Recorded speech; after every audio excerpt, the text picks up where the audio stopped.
Hello बच्चों, तो आज की इस क्लास में हम करने वाले हैं सब्स्टिट्यूशन मेथड। जो हम इंटीग्रल्स का पार्ट कर रहे हैं, सब्स्टिट्यूशन मेथड के थ्रू किस तरह से हम इंटीग्रेशन कर सकते हैं। ऑलरेडी हम इसकी एक एक्सरसाइज कर चुके हैं, आज हम एक्सरसाइज 7.4 कर रहे हैं। इसमें भी सब्स्टिट्यूशन मेथड ही आपको लगाना है। तो सब्स्टिट्यूशन का जो बेसिक वीडियो था, जिसमें इंट्रोडक्शन पार्ट में हमने समझा था कि सब्स्टिट्यूशन की टाइप क्या क्या होती हैं, कैसे कैसे कहाँ कहाँ पर सब्स्टिट्यूशन करना है, तो वो अगर आपने नहीं देखा तो उस पार्ट को आप ज़रूर देख लें, ताकि आपको सारे मेथड सब्स्टिट्यूशन के समझ में आ जाए। आज जो इस एक्सरसाइज में, पर्टिकुलर इस एक्सरसाइज की अगर हम बात करें, तो इसमें कौन सा सब्स्टिट्यूशन आप करने वाले हैं। अगर आपके पास कोई फंक्शन दिया हुआ है f(x) और उसका यहाँ पर साथ में डेरिवेटिव भी दिया हुआ है f'(x), ठीक है। अब इसकी पावर जितनी भी होगी, f(x) की पावर जितनी भी हो, मतलब यहाँ पर हम सपोज n ले लेते हैं, तो इसका अगर आप इंटीग्रेशन करते हैं तो इसके बाद इसका जो आंसर है वो आ जाएगा f(x) raise to power n+1 divided by n+1 plus c। ये मेथड अगर आपको आता है तो आप डायरेक्टली इसका इंटीग्रेशन कर सकते हैं। अगर आपके पास यहाँ फंक्शन है, उसकी पावर कुछ भी हो, उसका एग्जैक्ट डेरिवेटिव अगर आपके साथ यहाँ मल्टीप्लाई में है, तो इसका इंटीग्रेशन ये होगा। अगर यहाँ पर इस तरीके से हो कि फंक्शन तो आपके पास डिनोमिनेटर में है और इसका डेरिवेटिव ऊपर है, ठीक है, फंक्शन यहाँ पर है, उसका डेरिवेटिव एग्जैक्ट बिल्कुल ऊपर है, तो आप इसका इंटीग्रेशन कर सकते हो directly log of f(x) plus c। तो इस तरीके से हमारे पास ये बेसिकली दो टाइप के ही इसमें इंटीग्रेशन आने हैं। फिर भी कुछ अलग होगा तो उसको भी हम डिस्कस कर लेंगे। एक्सरसाइज के हिसाब से अगर हम बात करें तो फर्स्ट क्वेश्चन हमारे पास, इसमें इंटीग्रेशन करना आपको x³ 1 plus x raise to power 4 का होल क्यूब। अब इसका इंटीग्रेशन करना है। उसके अलावा जो इसका सेकंड पार्ट है उसको भी हम लिख लेते हैं। सेकंड पार्ट में इंटीग्रेशन करना आपको 2x प्लस 4 इंटू में square root of x² plus 4x plus 3। इसका आपको इंटीग्रेशन करना है। अब यहाँ पर देखो, अगर इन दोनों ही फंक्शन में अगर हम सीधे सीधे देखें तो हमारे पास ये वाला फंक्शन इसमें बन सकता है। यहाँ पर देखते हैं कि भाई इसका अगर आप डेरिवेटिव करोगे, क्योंकि इसका डेरिवेटिव तो देखो ये हो नहीं सकता, ये तो क्लियरली हमें पता है। इसका अगर आप डेरिवेटिव करोगे तो इसका डेरिवेटिव क्या आएगा, 1 का डेरिवेटिव तो 0 हो जाएगा। x की पावर 4 का अगर आप डेरिवेटिव करोगे तो कितना आएगा, 4 इंटू में x³। अब यहाँ पर आप देखो, जो ये वेरिएबल वाला पार्ट है, फंक्शन जो है वो यहाँ पर अवेलेबल है या नहीं है। ये जो नंबर्स आ रहा है, कॉन्स्टेंट जो आ रहा है, इसकी चिंता मत करो। ये अगर नहीं है तो इसको हम एडजस्ट कर लेंगे, लेकिन ये ज़रूर होना चाहिए। अब जैसे यहाँ पर हमें 4x³ चाहिए था, तो मैं इसको यहाँ पर क्या करता हूँ, इसको मैं 4 से मल्टीप्लाई कर देता हूँ बैलेंसिंग करने के लिए। क्योंकि अगर कोई चीज़ आप अपनी तरफ से मल्टीप्लाई कर रहे हो तो भाई बैलेंस तो करना बनता है ना, ऐसा नहीं कि अपनी तरफ से आप कुछ भी कर सकते हो। तो इसको मैंने यहाँ बैलेंस कर दिया। तो जो कांस्टेंट टर्म हमारी ना, उसको तो आप बैलेंस कर सकते हो, लेकिन अगर यहाँ पर मान लो x² होता और आप कहते हैं x से भी तो मल्टीप्लाई कर सकते हैं, फंक्शन को आप ऐसे बैलेंस नहीं कर सकते। क्योंकि अगर आप x³ करोगे तो आपको x से डिवाइड करना पड़ेगा, तो इस 1/x का भी तो इंटीग्रेशन करना पड़ जाएगा। तो सिर्फ नंबर्स को आप इस तरीके से एडजस्ट कर सकते हो। अब यहाँ पर आपके पास इसका अगर हम डेरिवेटिव देखें, इस अंदर वाले फंक्शन का, पूरे का नहीं, सिर्फ अंदर वाले फंक्शन का डेरिवेटिव होना चाहिए। इसका एग्जैक्ट डेरिवेटिव आपके पास है तो आप डायरेक्टली इसका आंसर अब ये दे सकते हो। ये जो 1/4 है ये तो बाहर रहेगा ही रहेगा। अब इसका आंसर क्या आ जाएगा, 1 प्लस x की पावर 4 होल पावर 4 यानी n+1 divided by n+1 that means 4 plus c। तो आंसर क्या आ गया, 1 plus x raise to power 4 divided by 16 plus c। ये इसका आंसर आ जाएगा। अब अगर इसके सेकंड पार्ट की बात करें, अब यहाँ पर फिर ये फंक्शन है, इसका डेरिवेटिव ये तो हो ही नहीं सकता, क्लियरली है। लेकिन इसका डेरिवेटिव देखो ये हो सकता है। x² का डेरिवेटिव करोगे 2x हो गया, 4x का डेरिवेटिव करोगे 4 हो गया। क्लियर डेरिवेटिव दिया हुआ है, कोई आपको एडजस्टमेंट नहीं करनी, कुछ नहीं करना, सीधा आंसर देखना है आपको। ये आपका f(x) बन गया, तो आंसर आ गया x² प्लस 4x प्लस 3 की पावर n+1। n क्या है, यहाँ पर रूट लगा हुआ है। रूट का मतलब क्या होता है, पावर इसकी हाफ है। तो हाफ प्लस 1 करोगे आप 3/2 आ जाएगा। यहाँ पर 3/2 हो गया प्लस c, ये 2/3 ऊपर ले जाके 2/3 बन गया, और ये हो गया x² प्लस 4x प्लस 3 की पावर 3/2 प्लस c। ये इसका आंसर आ गया। तो अगर आप प्रॉपर्टी को याद रखते हो तो बड़ा इजी तरीका है। प्रॉपर्टी को याद नहीं रखते हो तो भी आप कर सकते हो, उसके लिए भी कोई दिक्कत नहीं है। फिर आप सब्सटीट्यूशन मेथड प्रॉपर यूज़ करो, आप इसको टी पुट करो, जैसे हमने इसके बेसिक्स में डिस्कस किया था कैसे आपको सब्सटीट्यूट करना होता है। इसको टी पुट करो, सॉल्व करोगे, आंसर तब भी वही आएगा। इसमें इसको आप टी पुट करोगे, टी पुट करके सॉल्व करोगे तो आंसर आपका यही आएगा। नेक्स्ट अगर क्वेश्चन की बात करें, क्वेश्चन नंबर 2, इसमें भी आपको 2 पार्ट दिए हुए हैं, हर क्वेश्चन में 2-2 पार्ट ही दिए हुए हैं, तो 9 क्वेश्चन का मैं बोल रहा है, लेकिन एक्चुअली में 18 क्वेश्चन दे दिया इसने। तो यहाँ पर कहता है सेकंड पार्ट में, और सेकंड क्वेश्चन के फर्स्ट पार्ट में कहता है x इंटू में X square plus 3 raise to power 3/2, X square plus 3 raise to power 3/2 dx। इसका जो सेकंड पार्ट है, इसके सेकंड पार्ट में 4x प्लस 1 2x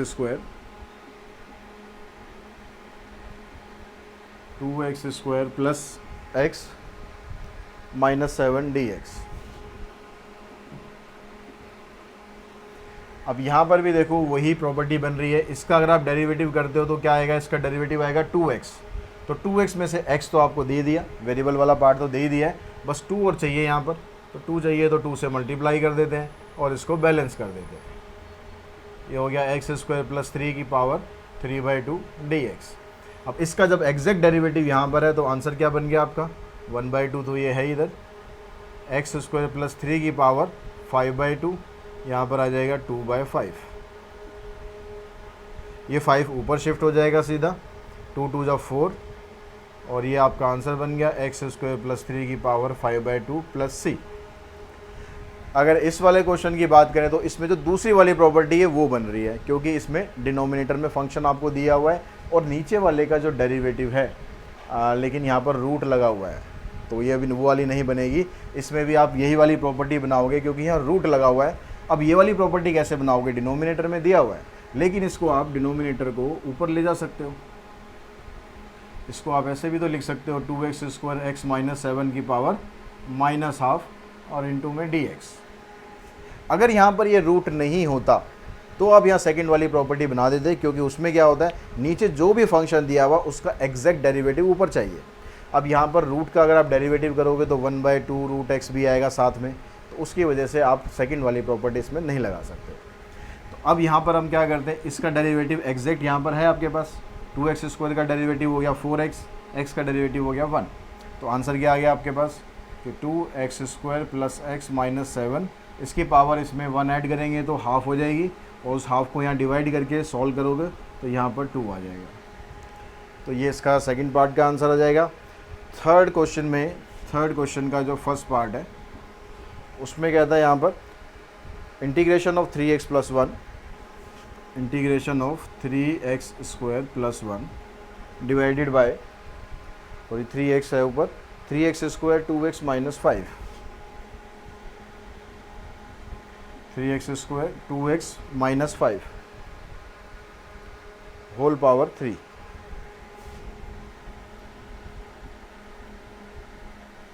अब इसमें भी आप यही काम करो कि आप इसको ऊपर ले जाओ 3x प्लस 1, और ये हो जाएगा 3x स्क्वायर प्लस में 2x माइनस 5 की पावर माइनस 3। अब यहाँ पर देखो भाई इसका डेरिवेटिव क्या आ रहा है, इसका डेरिवेटिव आ रहा है 6x, इसका डेरिवेटिव आ रहा है 2। हमें क्या दिया हुआ है 3x दिया हुआ है और 1 दिया हुआ है। तो अगर मैं इसको मल्टीप्लाई कर दूँ 2 से तो ये 6x बन जाएगा और ये 2 बन जाएगा, और 2 से हमने मल्टीप्लाई किया तो वही बैलेंस कर दूँ। तो क्या बन गया अब ये 1/2 6x प्लस में 2 3x स्क्वायर प्लस में 2x माइनस 5 की पावर माइनस 3 dx। अब पूरा ये फंक्शन है, इसका डेरिवेटिव ये आ गया आपके पास, तो आंसर क्या बन गया 1/2 3x स्क्वायर प्लस में 2x माइनस 5 की पावर, इसमें प्लस 1 करेंगे तो माइनस 2 आएगी, divided by minus 2 plus c। अब पावर अगर माइनस में आ रही है तो माइनस में छोड़ना अच्छी बात नहीं होती, तो उसको हम क्या करें प्लस में ले आओ। तो ये -2 को इससे मल्टीप्लाई कर देते हैं, ये तो -1/4 हो जाएगा, उसको वापस नीचे ले आओ तो आपके पास ये इसका आंसर आ जाएगा। ठीक है, ये तो हो गया आपके पास थर्ड का फर्स्ट पार्ट। सेकंड पार्ट की बात करें तो यहाँ पर कहता है 2x and cube root of x square plus 1। इसके अगर सेकंड पार्ट की बात करोगे तो ये आपको दिया हुआ है यहाँ पर 2x, यहाँ पर 3 लिखा हुआ है, दैट मीन्स क्यूब रूट हो गया। तो cube root of X square plus 1। तो इस क्यूब रूट का मतलब क्या हो गया है, इसको आप ऐसे लिख सकते हो, यहाँ से रूट आपको हटाओगे तो ये बन जाएगा एक्स स्क्वायर प्लस 1 की पावर -1/3। ये जो यहाँ पर जो भी नंबर जैसे स्क्वायर रूट होता है, स्क्वायर रूट में अगर रूट को हटाते हो तो यहाँ पर 2 लिखते हैं। अगर यहाँ पर 3 लिखा हुआ है तो ये 1/3 हो जाएगा, यहाँ 4 होगा तो 1/4 हो जाएगा, 5 होगा तो 1/5 हो जाएगा। माइनस अभी नहीं होगा, माइनस ऊपर जाके होगा, मैंने पहले ही कर दिया वो, ठीक है। अब इसको ऊपर लेके जाएंगे तो ये बन जाएगा आपके पास 2x और एक्स स्क्वायर प्लस 1 की पावर -1/3। अब देखो इसका डेरिवेटिव एग्जैक्ट आपके पास ये आ गया, एक्स स्क्वायर का डेरिवेटिव हो गया 2x, एग्जैक्ट है। तो सीधा आंसर टेको अपना, आंसर क्या आ गया, एक्स स्क्वायर प्लस 1 की पावर, इसमें 1 प्लस करोगे -1/3 में प्लस 1 करोगे तो 2/3 आ जाएगा। तो नीचे आ गया आपके पास 2/3 प्लस c, यानी ये ऊपर जाके शिफ्ट हो गया 3/2 और एक्स स्क्वायर प्लस 1 की पावर होगी 2/3 प्लस c। ये बन गया आपका थर्ड का सेकंड पार्ट का आंसर, 2/3। नेक्स्ट अगर क्वेश्चन की बात करें, क्वेश्चन नंबर 4 क्या दिया हुआ इसमें, 4th क्वेश्चन है e की power x a plus B E की पावर x। क्वेश्चन नंबर 4 का फर्स्ट पार्ट, e की पावर x a प्लस में बी ई की power x whole power 6 dx। अब देखो यहाँ पर अगर आप डेरिवेटिव करोगे, सेकंड पार्ट और लिख लेते हैं, log x स्क्वायर का होल स्क्वायर, log x का whole square divided by x dx। तो यहाँ पर अब ये जो अंदर दिया हुआ आपके फंक्शन a का डेरिवेटिव करोगे 0 आएगा, b e की पावर x का करोगे, e की पावर x तो सेम ही रहता है और कांस्टेंट उसके साथ मल्टीप्लाई हो रहा है, तो इसका जो आंसर है वो यही आ जाएगा b e की पावर x। तो यहाँ पर e की पावर x तो है आपके पास लेकिन b नहीं है। ये जो स्मॉल a स्मॉल b होते हैं क्वेश्चन में, ये कांस्टेंट होते हैं, ये वेरिएबल्स नहीं लेते हैं। वेरिएबल्स आपको जो लास्ट वाले जो अल्फ़ाबेट्स होते हैं ना, x y z w, ये वेरिएबल्स होते हैं। स्टार्टिंग वाले अगर दिए हुए हैं तो इसका मतलब वो कांस्टेंट है, लिखा हुआ है क्वेश्चन में, ठीक है, नहीं लिखा तो भी वो अंडरस्टूड है। तो यहाँ पर आपको b से मल्टीप्लाई कर लेना है और यहाँ b से इसको डिवाइड कर देना है ताकि ये सेम आ जाए। अब यहाँ पर देखो आप डेरिवेटिव करो, इसका इंटीग्रेशन करोगे तो इसका एग्जैक्ट डेरिवेटिव आपके पास ये आ गया। तो आंसर क्या आ गया आपके पास, a प्लस बी ई की पावर x की power 7 divided by 7 plus c। तो आप इसको थोड़ा सा स्टैंडर्ड तरीके से ज़रा लिख दो, इसकी power 7 divided by 7b plus c। log x का होल स्क्वायर है। अब यहाँ पर देखो log x, सिर्फ log x पे कंसंट्रेट करो आप। log x का डेरिवेटिव क्या दिया होता है, 1/x। तो 1/x तो यहाँ पर है ना, इसको अगर ध्यान से देखो मैं ऐसे लिख सकता हूँ ना, इसको 1/x इंटू में log x का होल स्क्वायर, ऐसे लिख सकते हैं। तो जब log x का डेरिवेटिव होता है 1/x, वो आपको यहाँ ऑलरेडी दिया हुआ है, तो इसमें भी वही रूल अप्लाई हो जाएगा। तो रूल अप्लाई हुआ तो क्या बन जाएगा, log x की पावर होगी 3 डिवाइडेड बाय 3 प्लस c। ये आपका आंसर आ गया। क्वेश्चन नंबर 5th, इसका अगर फर्स्ट पार्ट देखें तो इसमें क्या दिया हुआ है, 3 प्लस में log x divided by x, 3 plus में log x divided by x। अब ये वाला जो क्वेश्चन है ये भी बिल्कुल उसी की तरह तो है। यहाँ पर जो 1/x है, इसको फिर से मैं अगर ऐसे लिख दूँ, अलग लिखने की ज़रूरत नहीं है, मैं सिर्फ समझाने के लिए लिख रहा हूँ आपको, आप डायरेक्ट कर सकते हो अगर आपको क्लियर हो गया तो। अब ये जो फंक्शन है जिसका जो रूट के अंदर है, 3 का डेरिवेटिव हो गया 0, log x का 1/x, तो 1/x आपको यहाँ पर दिया हुआ है, तो इसका भी आंसर डायरेक्टली आ गया। 3 प्लस log x की पावर हाफ में 1 प्लस करेंगे 3/2, यहाँ पर आ जाएगा 2/3 प्लस में c, ठीक है ना। अब इसका जो सेकंड पार्ट है उसको भी देख लेते हैं। सेकंड पार्ट में क्या कहता है भाई, 3 इंटू में x प्लस 1, 3 इंटू में x प्लस 1 इंटू में x प्लस log x का whole square, x plus log x का whole square divided by x। ये क्वेश्चन अब बड़ा यहाँ पर थोड़ा लंबा सा क्वेश्चन दे दिया, अब तक छोटे छोटे चलते आ रहे थे, लेकिन अगर इसको फिर थोड़ा सा अगर ध्यान से फोकस करके देखोगे ना तो ये भी बिल्कुल आसान है। आप इस वाले फंक्शन को पकड़ो, सीधा सीधा देखो भाई x प्लस 1 का डेरिवेटिव तो 1 होना है, तो उसको तो कोई फ़ायदा नहीं लेने का। 1/x का डेरिवेटिव -1/x² होना है, उसको कोई फ़ायदा नहीं, सीधा इसको पकड़ो। x का डेरिवेटिव क्या हो गया आपके पास 1 आ गया, log x का डेरिवेटिव क्या हो गया आपके पास 1/x हो गया। तो इसको अगर आप सिंप्लीफाई करोगे एलसीएम लेके तो क्या बनेगा x plus 1 divided by x, ये बनेगा। ये आपको दे रखा है, इस 3 को बाहर निकाल दो, कांस्टेंट है ये तो, ठीक है। इसको ऐसे कर दो, इसको अलग कर दो।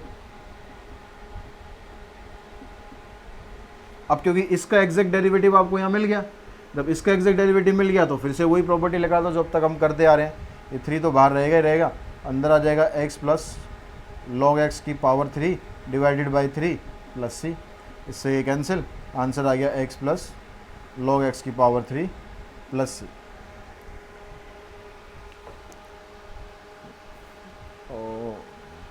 2/3, इसका भी आंसर चेक कर लें, 2/3 एंड 3 प्लस में log x की पावर 3/2, ठीक है। इसको भी चेक कर लो, 1/3 log x, ठीक है। क्वेश्चन नंबर देखो 6 क्वेश्चन में क्या दिया हुआ है। तो आपने देखा कि भाई आपको प्रॉपर्टी एक बार क्लियर होगी ना कि भाई कौन सी प्रॉपर्टी आपको यहाँ पर लगानी चाहिए, वो क्लियर होगी तो क्वेश्चन आपके 2-3 लाइनों के अंदर ही निपट रहे हैं। तो इसलिए प्रॉपर्टीज को ध्यान से समझ लो। 6 क्वेश्चन का फर्स्ट पार्ट, इसमें इंटीग्रेशन करना है e की पावर 3x प्लस 1 का होल स्क्वायर, e की पावर 3x प्लस 1 का होल स्क्वायर इंटू में e की पावर 3x,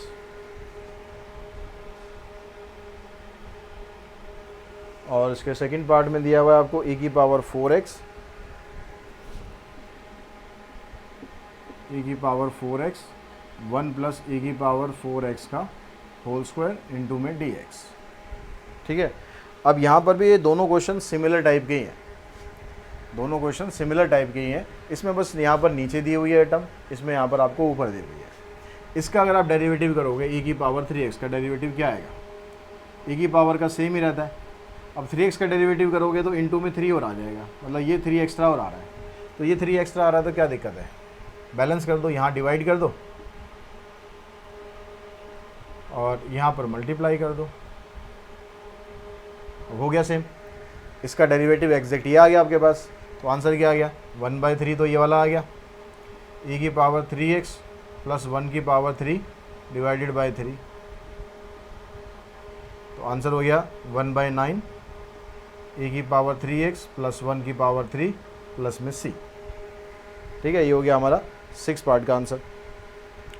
अब उसके बाद यहाँ पर देखो सेकंड पार्ट है, सेकंड पार्ट में क्या रहेंगे, क्या इसको आप पहले ऊपर ले जाओ, इसको ऊपर ले गए तो e की पावर 4x 1 प्लस e की पावर 4x का होल स्क्वायर की जगह पावर -2 हो जाएगी। अब सेम चीज़ है, जैसे यहाँ पर 1 प्लस e की पावर 3x था, यहाँ पर 1 प्लस e की पावर 4x है, तो इसका डेरिवेटिव करेंगे तो यहाँ पर इंटू में 4 आ जाएगा, तो 4 इंटू कर दो, 1/4 इंटू में 4,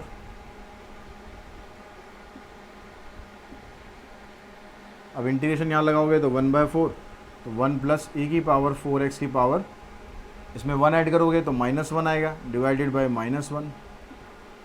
अब इस माइनस को तो बाहर शिफ्ट करो, -1/4, और यहाँ पावर माइनस है तो इसको वापस नीचे ले आओ, तो आ जाएगा 1 प्लस e की पावर 4x प्लस में c, ये आपका आंसर आ जाएगा। क्वेश्चन नंबर 7th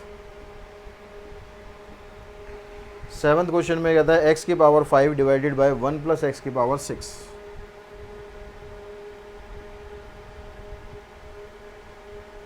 अब देखो यहाँ पर इस वाले फंक्शन में कोई पावर वगैरह नहीं दी हुई है, पावर नहीं दी हुई है, और इसका हम डेरिवेटिव करते हैं, इसका पूरे का डेरिवेटिव कर रहे हैं, तो ये आ जाएगा 6 इंटू में x की पावर 5। तो ऊपर x की पावर 5 दिया हुआ है, कांस्टेंट की बात फिर से वही है कि आप उसे एडजस्ट कर सकते हो, तो इसमें आपको इसको ऊपर शिफ्ट करने की ज़रूरत नहीं है। अभी तक जो हम क्वेश्चन कर रहे थे उसमें क्या था, अगर डिनोमिनेटर में आपको कुछ दिया हुआ है तो साथ में पावर भी दिया है। अगर मैं इसका पूरा डेरिवेटिव करूँ, ठीक है, दोनों में डिफरेंस समझ लो क्या है कि अगर मैं इसका पूरा डेरिवेटिव करता तो मेरे को क्या करना पड़ता, 2 भी करना पड़ता पावर को, 1 प्लस e की पावर 4x, फिर इसकी पावर एक कम होती, फिर इसका डेरिवेटिव कर दे 4 इंटू में e की पावर 4x। तो जो कंप्लीट डेरिवेटिव करोगे, कंप्लीट डेरिवेटिव में ये वाली टर्म और एक्स्ट्रा आ रही है, तो इसलिए हम इसको ऊपर लेके जा रहे हैं और जो पहले वाली प्रॉपर्टी थी सब्स्टिट्यूशन की वो हम यूज़ कर रहे हैं। लेकिन जो दूसरी प्रॉपर्टी थी उसमें ये कह रहा था कि अगर नीचे वाले का एग्जैक्ट डेरिवेटिव आपको ऊपर मिल जाता है तो फिर कोई ज़रूरत नहीं ऊपर ले जाने की, सीधा आंसर निकलेगा। कैसे निकलेगा? बस यहाँ पर 6 और आना चाहिए, तो 6 को हम वैसे ही एडजस्ट कर सकते हैं, 6 से यहाँ मल्टीप्लाई कर दिया, यहाँ डिवाइड कर दिया। अब इसका एग्जैक्ट डेरिवेटिव आपके पास है तो सीधा आप आंसर लिखो, 1/6 ही आ गया, लॉग 1 + x की पावर 6 + c। ठीक है, अब इसका जो सेकंड पार्ट है उसको देख लेते हैं। 7th का सेकंड पार्ट, इसमें कहता है 1 में x log x, 1 में x log x। तो इसको मैं क्या करूं, इसको थोड़ा सा मैं ऐसे लिख लेता हूं, 1/x इंटू में 1/log x, ऐसे लिख लिया मैंने। अब ये जो डिनोमिनेटर में ये फंक्शन है, इसका डेरिवेटिव मैं देखूंगा, इसका डेरिवेटिव क्या होता है। log x का डेरिवेटिव होता है 1/x, तो वो आपको दे रखा है, तो यानी इसमें सीधा आंसर क्या आ गया, इसका डेरिवेटिव दिया हुआ है, तो आंसर आ गया log of log x + c। log तो आपको लगा नहीं है, और जिसका डेरिवेटिव दिया होता है, जो फंक्शन होता है, किसका डेरिवेटिव था, इसका डेरिवेटिव था, तो ये इसको अंदर रखना है, प्लस में c, ये आपका आंसर आ जाएगा। क्वेश्चन नंबर 8th क्वेश्चन में भी 2 पार्ट आपको दिए हुए। क्या क्या दिए हैं दोनों पार्ट? कहता है 2x की पावर -1, 2x² -1, x इंटू में x² - log x, x into में x² - log x, ये दिया हुआ है। अब यहाँ पर देखो कि आपके पास यहाँ पर क्या बन रहा है। नीचे वाले फंक्शन का अगर मैं डेरिवेटिव करूँ, सिर्फ मैं ये रूट वाले को, इसको ले रहा हूँ, बस ब्रैकेट वाले को ले रहा हूँ, इसका मैं डेरिवेटिव करके देखूँ मैं क्या आ रहा है, आप चेक कर लो साथ साथ। जहाँ पर लगे कि भाई हाँ थोड़ा सा कन्फ्यूज़न है, आप चेक कर लो। इसका अगर आप डेरिवेटिव करोगे तो आपके पास क्या आएगा, 2x आ गया, log x का डेरिवेटिव करोगे 1/x आ गया, एलसीएम लोगे इसका तो 2x² - 1/x। अब क्या ये आपको दिया नहीं हुआ यहाँ पर, देखो 2x² - 1/x, सब कुछ दिया हुआ है ना। आप क्या करो, इसको अलग कर दो ताकि आपको खुद भी समझने में आसानी रहे और दिखाने वाले को भी आसानी से समझ में आ जाए कि आपने करा क्या है। साथ में ये वाला पोर्शन आप करना चाहो साथ में कर सकते हो। अब इसका डेरिवेटिव, ये जो फंक्शन है इसका एग्जैक्ट डेरिवेटिव आपको मिल गया, वो ये है, तो आंसर क्या होगा सीधा, log of x² - log x + c। ठीक है ना। इसका सेकंड पार्ट देखो, इसके सेकंड पार्ट में कहता है e की पावर 2x + 1। ये क्वेश्चन थोड़ा सा बाकी क्वेश्चन से हटकर है, e की पावर 2x - 1, क्योंकि यहाँ पर अगर हम इसका डेरिवेटिव करेंगे तो यहाँ पर 2 इंटू में e की पावर 2x आएगा। ऊपर e की पावर 2x तो दिया हुआ है, 2 नहीं दिया हुआ, लेकिन प्रॉब्लम यहाँ पर ये हो गई है कि यहाँ पर ये +1 भी दिया हुआ है। अगर मैं इसको 2 से मल्टीप्लाई कर दूंगा तो ये कुछ इस तरीके से हो जाएगा, यहाँ पर ये जो 2 है ये भी आएगा। तो जो नीचे वाले का एग्जैक्ट डेरिवेटिव ये है, लेकिन ये जो +2 है ना, ये हमारा काम ख़राब कर रहा है। अगर ये नहीं होता तो सीधा आंसर आपका निकल जाता लॉग में, लेकिन अगर साथ में ये आ गया तो फिर कैसे करना है। ऐसे क्वेश्चन में आप डिवाइड कर लो न्यूमरेटर एंड डिनोमिनेटर को e की पावर x से। अब e की पावर 2x को आप डिवाइड करोगे, e की पावर 2x को डिवाइड करोगे e की पावर x से, इसको भी डिवाइड करोगे, इसको भी डिवाइड करोगे और इसको भी डिवाइड करोगे। ठीक है। अब डिवाइड करने के बाद आपके पास क्या बनेगा, e की पावर 2x को e की पावर x से डिवाइड करूँगा तो e की पावर x ही बचेगा, प्लस में ये 1/e की पावर x है तो इसको ऐसे लिख सकते हैं e की पावर -x। नीचे भी ऐसे चलेगा सेम, e की पावर x माइनस e की पावर -x। ये आपका क्वेश्चन बन गया। अब इसमें देखो भाई, नीचे वाले का अगर आप डेरिवेटिव कर रहे हो तो क्या ऊपर वाला फंक्शन आपका बन रहा है। देखो आप यहाँ पर d/dx ऑफ किसका करना चाह रहे हो आप, e की पावर x माइनस e की पावर -x का। अब e की पावर x का डेरिवेटिव तो e की पावर x ही रहता है, माइनस e की पावर माइनस x का डेरिवेटिव e की पावर माइनस x ही रहेगा, सेम रहता है। लेकिन यहाँ माइनस x आ रहा है, इस वजह से -1 और आ जाएगा, तो e की पावर x प्लस में e की पावर माइनस x, ये डेरिवेटिव आ गया इसका। अब यहाँ पर देखो ये वाली टर्म ही तो ऊपर दी हुई है, तो हमने क्या करा, हमने क्या कर दिया कि जो नीचे वाला फंक्शन था उसको इस तरह से चेंज कर दिया कि उसका डेरिवेटिव एग्जैक्ट आपके पास ऊपर आ गया। जब एग्जैक्ट डेरिवेटिव आ गया तो सीधा आंसर आ गया। आंसर क्या आ गया, लॉग ऑफ e की पावर x माइनस e की power minus x plus c। ये आपका 8th पार्ट का सेकंड का आंसर आ गया। अब उसके बाद देखो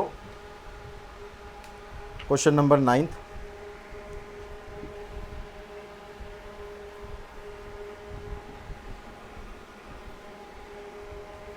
नाइन्थ क्वेश्चन में क्या था, 1 प्लस में 1 अपॉन में 1 प्लस e की पावर माइनस x।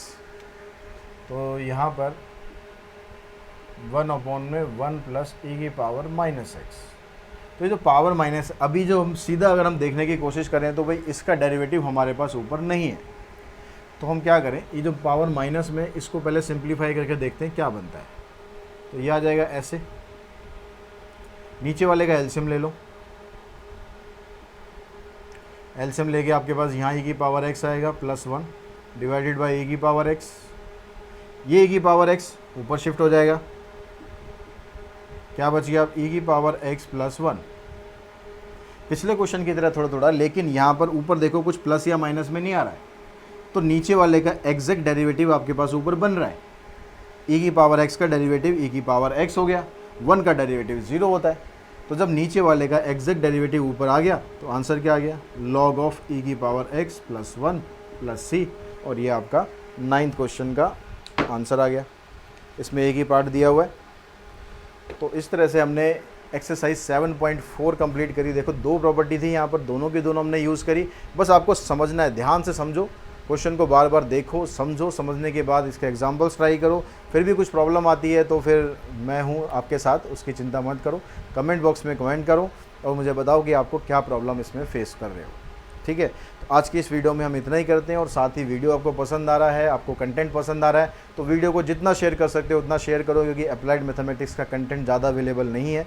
तो आपके साथ आपके फ्रेंड्स को भी इसका बेनिफिट हो। खाली ये नहीं कि आप अकेले अकेले मुझे लूट रहे हो, ऐसा नहीं करना है। तो कंटेंट अगर पसंद आता है तो शेयर करो। कंटेंट में अगर कुछ कमी लगती है तो मुझसे शेयर करो, ताकि हम कंटेंट को और इम्प्रूव कर सकें। तो आज की इस वीडियो में इतना ही। Thanks to all of you.